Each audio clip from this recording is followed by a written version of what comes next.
My name is Wayne Palatkin, and this is Tuloy's X-Tech submission for attritable air delivery systems. I'll have a few videos from a recent flight of the V50 at the DARPA Lift Challenge and flight testing runnings as I give a quick overview of the system. The V50 is a large quadrotor weighing in at 23 kilograms. It's designed to lift 50 kilograms and is an all-electric VTOL, though we're working on a hybrid powertrain. It runs ArduPilot on its flight controller and was initially designed, built, and tested in about 6 weeks for the DARPA Lift Challenge.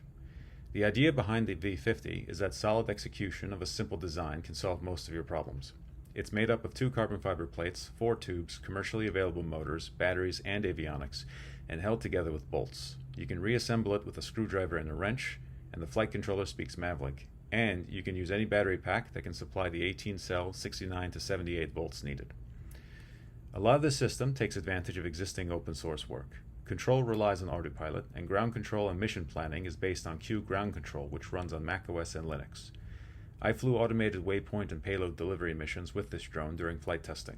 In its current state, it needs GPS to complete a mission. We're working on the companion flight computer that will handle inertial dead reckoning and optical flow so it can fly without GPS and decide where to fly with terrain following and where to land. Dual use-wise, this platform is ideal for an agricultural sprayer drone, and that's the main market I'm going for on the commercial side. I spoke with someone at Picatinny who was interested in putting a gun turret on this, and I'm working on getting a testing arrangement with the folks at West Point.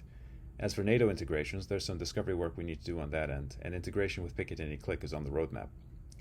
We're building the second version of the V50 now to achieve a top 5 DARPA lift payload delivery result, about 2.5 to 1 for 4 nautical miles. We'll be continuing to develop this into a world-class platform and use the lessons learned here to build the heavy lift tilt-rotor VTOL, which will be the long-range cousin to the V50. Thank you for watching.